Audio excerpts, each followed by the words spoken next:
just a murder hobo. Min-maxing on his sheet. She's just a murder hobo. Munchkin in the streets. He's just a murder hobo. It's what his character would do. Hey everybody, this is Carl again with Tabletop Tango. Today I had an idea to talk about setting up Roll20 for Savage Worlds. The reason for that is I do a lot of online gaming, primarily Savage Worlds. I like the game a lot, if you haven't figured that out from watching all the videos Eric and I have been doing. So I figured, why not show everybody how I have my system set up to game and be efficient with using Roll20 in Savage Worlds. There's some scripts you can add. There's some, little techniques that help with bennies and that sort of thing that I thought I'd just kind of summarize. This comes from a lot of different sources. So let's see if we can get our screen up here. So we went ahead and we're logged into Roll20. I'm on the dev server right now. And that's because I do a lot of script testing and things like this, but this will work just exactly the same as on the production server. So first thing we want to do is we want to create a game. And so the first thing that's important, if we can get this to go. Yeah. So the first thing is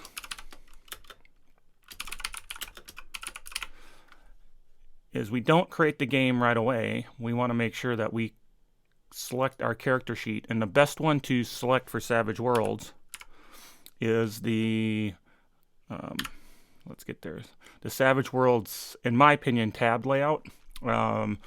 It's pretty sophisticated. It has a lot of options, and I won't go through all of those, but you can explore them. It allows you to kind of set the display or the background to look similar to some of the different settings. So it's pretty good. So the first thing we do is we create a game and we use the tab character sheet. So now we'll go ahead and launch our game.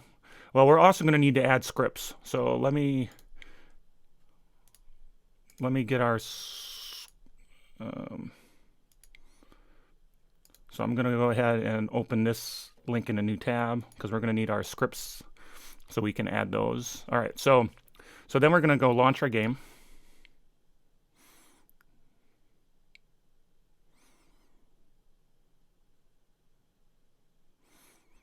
I guess the dev server is a little slow today. All right, so we have our game all set up, ready to go. Let me turn the video off. We don't need that.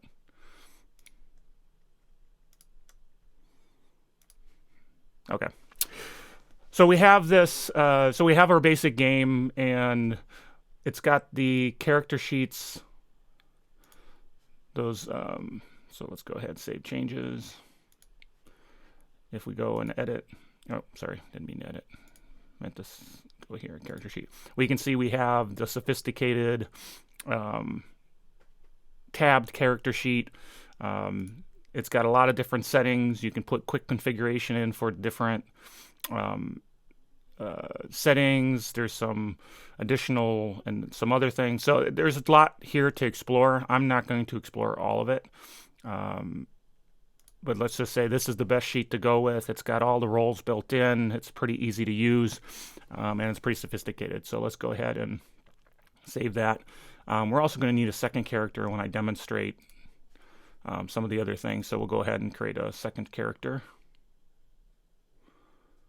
All right, so now we want to get the optimization part. This is the basics of Roll20. So now what do we do to help make it work a little better, a little more efficient? So this is where scripts come in. So there's a couple of scripts that you'll want to have. One is called Deal Init, and I'll have the links for these in the description. But Deal Init is at github.com, Pelwer1 Deal Init. Deal Init is a API script that handles all of the edges related to initiative, and you can just with one click roll your initiative deal the cards, take into those initiative edges, and get everything done. So it really makes the game efficient. So I've downloaded this earlier, and then you unpack it from the zip, and what you get is the deal init comes with essentially a script and the README. And so if we go ahead and look at the README,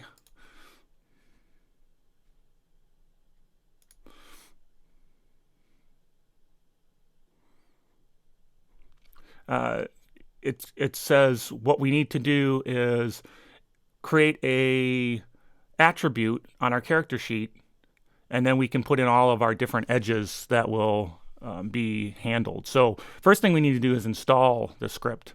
And so what we want to do is get a copy of it. So I'm going to open this again in my favorite text editor, which is Atom. And then I'm going to go ahead and select all of this, copy that script. And if you've dealt with API scripts, this will be familiar to you, so this won't be confusing at all, hopefully. And so then we can go to our script side of our application. So you remember I clicked on opening up the scripts into a new tab earlier. So first thing we'll do is new script.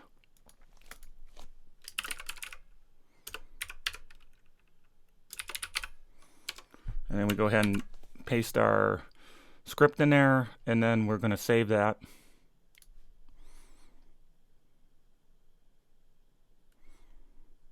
And then we see that it executed and it's running. So what do we do on our application side, or the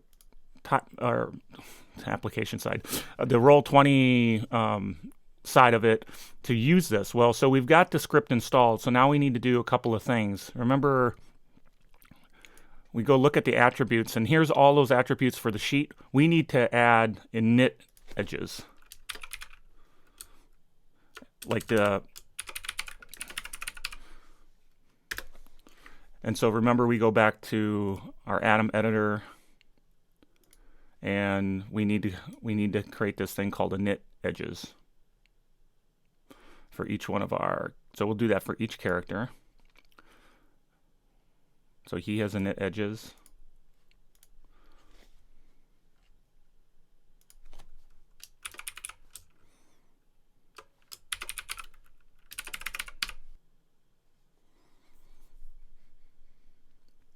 Okay, so we're doing our init edges.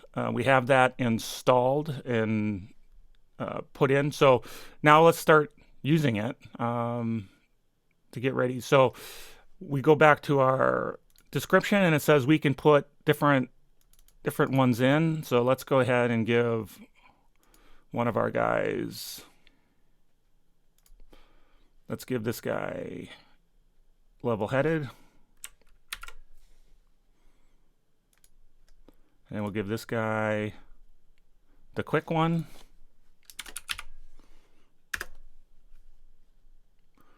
And so now we can run this just by going, well, first thing first, we have to, as always on this guy, we have to get these characters out on the sheet. And then we need to add them to the turn order.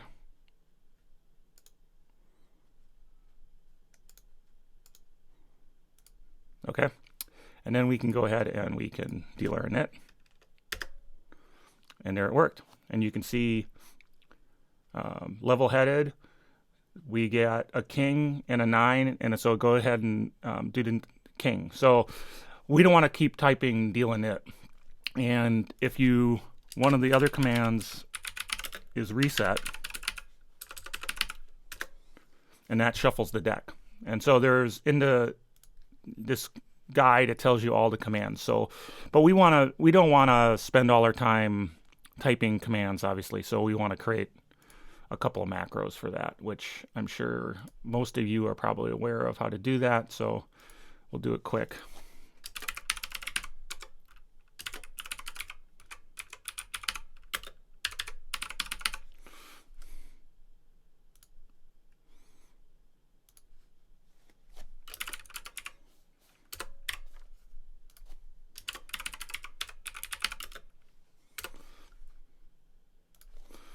go ahead, we'll show that in the quick bar.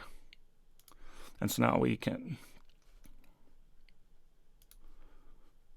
shuffle our deck, deal our net, and we can see the quick the quick edge and the level-headed edge all were automatically executed. So now we have a very easy way to take advantage of all the Savage Worlds goodness without having to do it kind of on your own, which would have been click on deal cards, deal a knit order, then go and say, okay, if it's level-headed, let me deal another card and drag it over. So makes this a lot easier. So the second script that I'm going to talk about is one that I've actually written, and that's called Savage World Status Changer.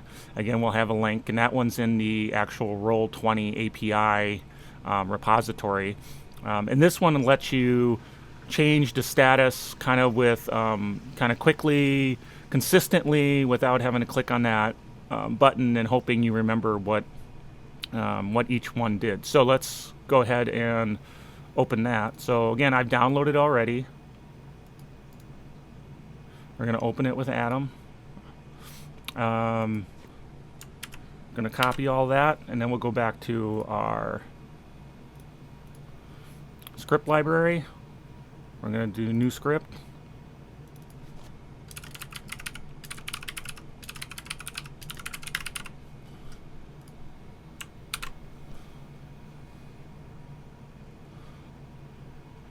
And we're going to save that script.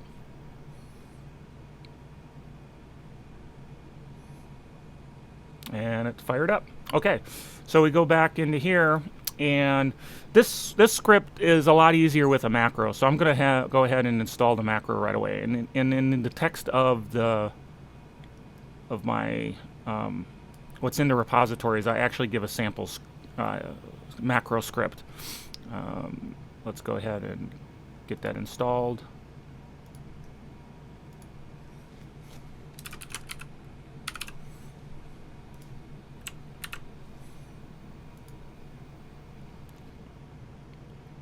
And so what this macro does, and using the APIs, it lets us quickly sort of change the status to any of the kind of the key Savage World statuses. So, you know, we can say shaken, and then it shows the shaken token. Now you can just create each one of these as an individual button. I just did it as sort of a selection. So we can do our wounds, and we can see how the wounds are. We can do this across multiple items, or we can just clear it all if we need to. And one of the things that's nice is what people tend to forget is what these little icons mean. And so one of the scripts let you do is do current status, and then that'll tell you what this individual is currently defined as. So that's the second script that I always have installed. So I installed the Savage Worlds status, and then the deal in it. And so both of these are very, very powerful. So now we have the scripts that make life a little easier. We got to get everything else set up so that we can do the game. And one of the things that we always have to have is our bennies. And so bennies are pretty easy to do. We just set those up as a new deck. So we create a deck. We're going to call our deck bennies.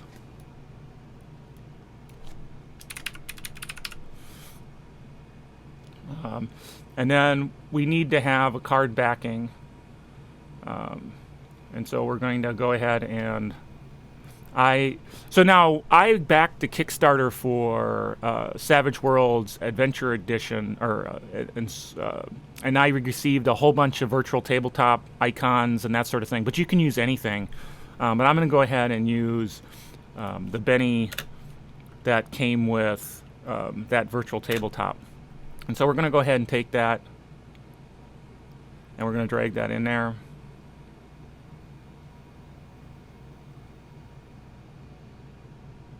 And so we have our Benny. And then we need to change this so that players can draw cards are infinite. All right.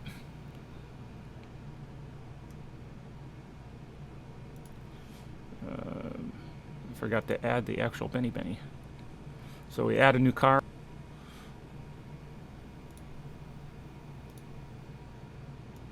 So we're going to have duplicates in our library, but, you know, I'm just trying to show you guys how it works. So I will survive. All right, so we have our Benny.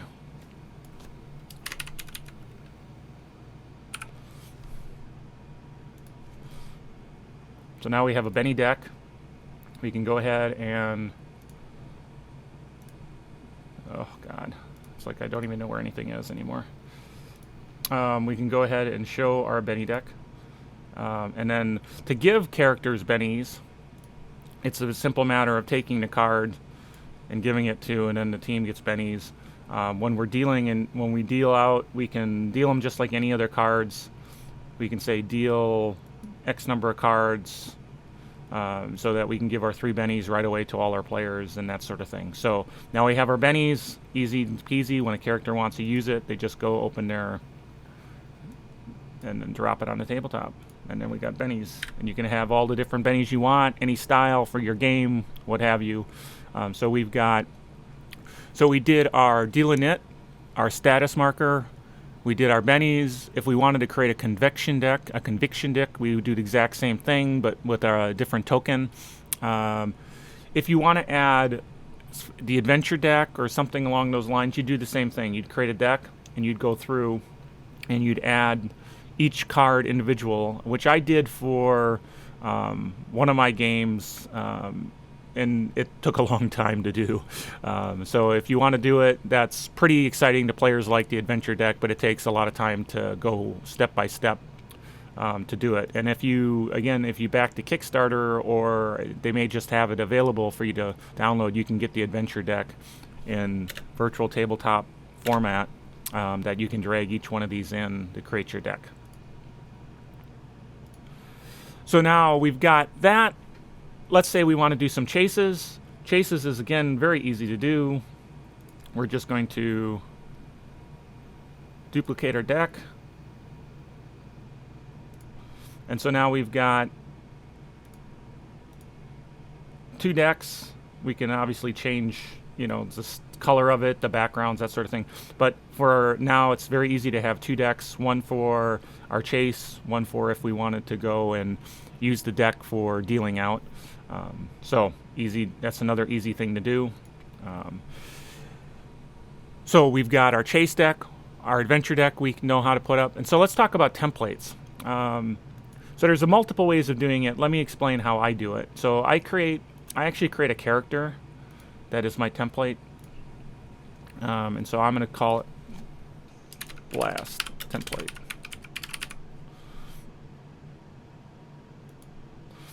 Okay, and so I already uploaded something into my library, which is the Blast template that came again with the virtual tabletop set for Savage Worlds. And so we'll go ahead and put that in.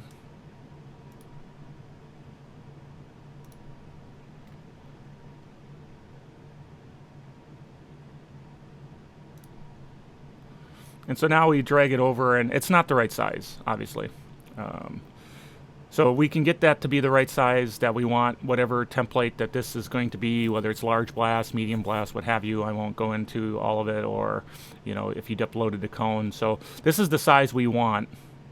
Now you notice it's snapping to the grid. One thing I didn't show you that I probably should have showed right away is Savage Worlds doesn't require us to snap to the grid. And so we should do a couple things. So first off, we want to have everything in inches, because that's what we measure by. And then we're going to get rid of the grid.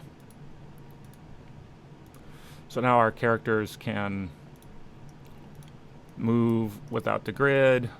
And then if we're measuring distances, we can measure distances in our inches on our map. So we have our template. Let's go grab our template again. And so now we want to drag it to make it the size that it has to be. So I'm not going to get it perfect, but you can measure out and make sure that it's the size that you need, or what have you. So now that I have it the right size, what we need to do is go back to our character sheet, select it, just like we would select a token that we're going to add to our character sheet. and then we'll edit. We'll say you use that selected token, save changes, get rid of it. Now every time we drag it out, it's the right size. And so we can create templates, what have you, for any size that we need.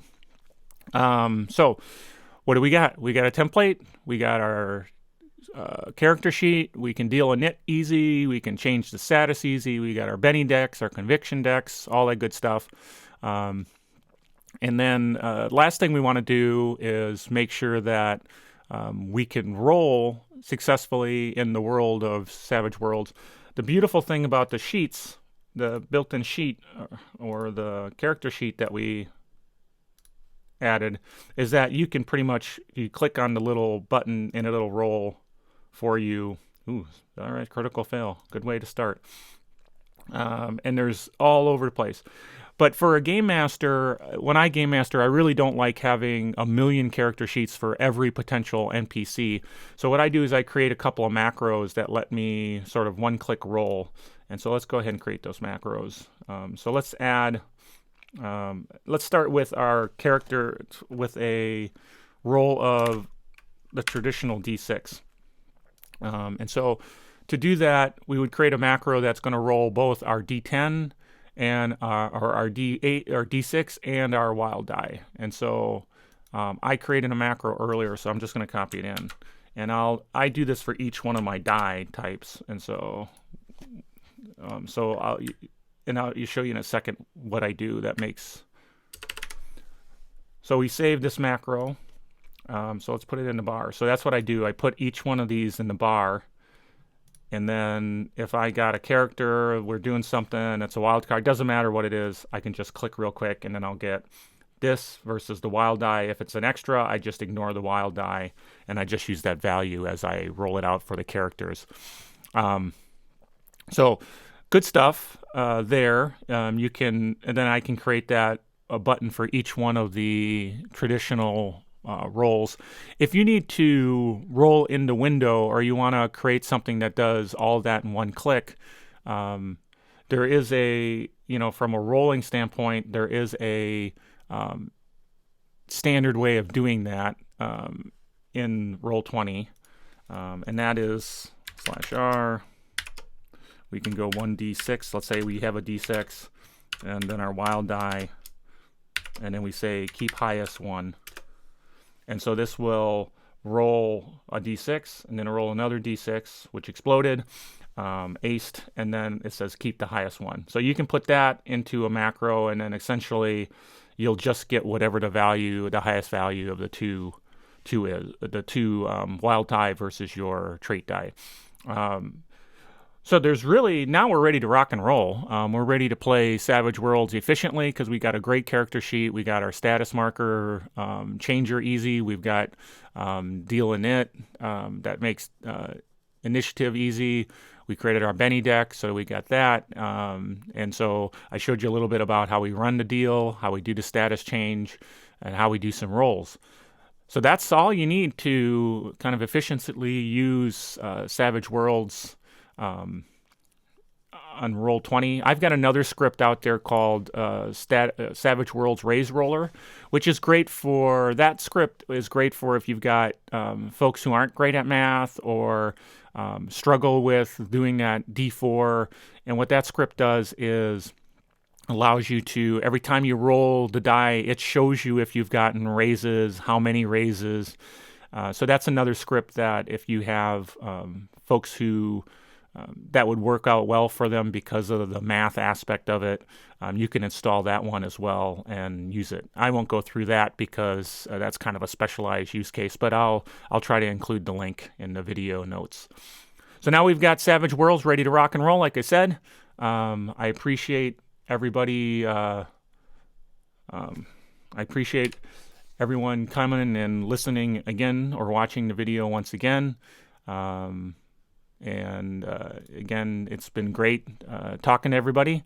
We'll keep the videos coming. And this is, again, Tabletop Tango. I'm Carl Davis. Bye. He's just a murder hobo. It's what his character would do. She's just a murder hobo. anything for XP no matter who.